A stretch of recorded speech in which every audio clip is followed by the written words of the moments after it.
Welcome to AP today news. Kothavalasa గ్రామంలో చింత చెట్టుకు కారుతున్న పాలు వింతను చూస్తున్న గ్రామస్తులు. విజయనగరం జిల్లా గజపతి నగర మండలం కొత్తవలస గ్రామంలో పుట్నూరు బంగారు నాయుడు కళ్ళల్లో ఉన్న చింత చెట్టు ఉంది. ఆ చెట్టు సుమారు 25 సంవత్సరాల వయసు ఉన్న చెట్టు అది. భోగి నుండి ఆ చింత చెట్టుకు కొమ్మ నుండి పాలు కారుతుండడంతో గ్రామస్తులు ఆశ్చర్యంతో చూస్తున్నారు.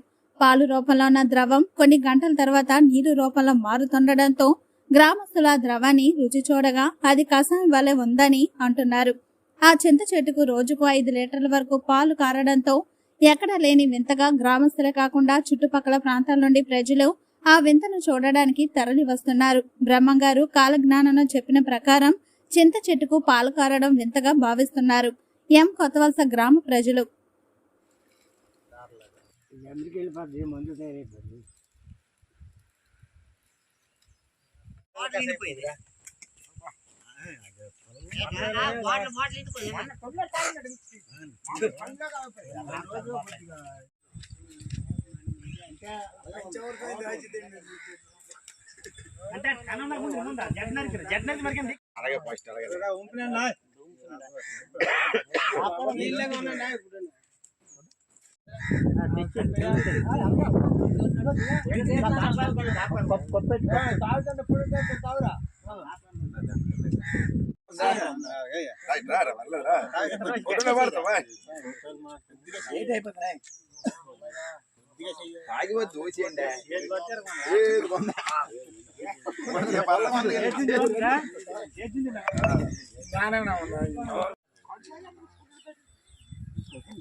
విజయనగరం జిల్లా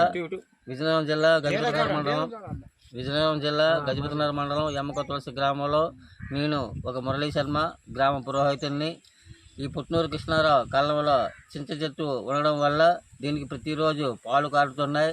అలాగే వీరబ్రహ్మం గారు జీవిత చరిత్రలో అలాగే ప్రతి చెట్టుకి ఏదో చెట్టుకి పాలు కారుతాయి అని చెప్పేసి ఆయన జీవితంలో రాశారు. కాబట్టి ఇది కూడా ఈ చెట్లకి పాలు కారుతున్నాయి. కాబట్టి ఈ చుట్టుపక్కల ఉన్న విలేజ్లందరూ కూడా వచ్చి చూసి ఆనందిస్తున్నారు. కాబట్టి ప్రతి ఒక్కరు కూడా వచ్చి ఆనందించాలని మనం మరి కోరుతున్నాం. ఈ పాలు ల్యాబ్కి తీసుకువెళ్ళి ఈ పాలు ల్యాబ్కి తీసుకువెళ్ళి టెక్నీషియన్ దగ్గర తీసుకువెళ్ళి దీన్ని ఒక ఔషధం కింద ఉద్దేశిస్తారని చెప్పేసి మరి కోరుతున్నాం.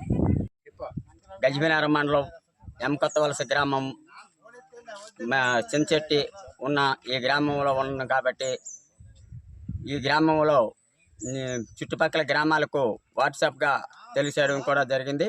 మరి చాలామంది వచ్చి దీన్ని విచిత్రంగా చూస్తున్నారు. ఇందులో నీరు కారింది కొంచెము పుల్లగా ఉండడం కూడా జరుగుతుంది. మరి ఈ ఒక్క అంశం మేము భావిస్తున్నాం. మరి దీనిని ప్రభుత్వం వారు దీనిపై లోతుగా పరిశీలించవలసిందిగా కోరడం జరుగుతుంది. మరి ఈ విచిత్రం అనేది వీరబ్రహ్మం గారు చెప్పినట్టుగా ఆ రోజు ఏదో వీరబ్రహ్మం గారు అనేక 7 విచిత్రాలు చెప్పారు. ఇది ఒకటి జరిగింది. కాబట్టి మేము చాలా ఆనందిస్తున్నాం. ఈ గ్రామంలో చాలామంది చుట్టుపక్కల గ్రామాలు కూడా ఆ విధంగా ఆలోచిస్తున్నారు. మన చుట్టుపక్కల ఎక్కడా లేదు కాబట్టి మరి గ్రామంలో అందరూ వచ్చి దీన్ని విచిత్రంగా చిన్న అలా నోట్లో వేసుకొని చూడడం కూడా జరుగుతుంది.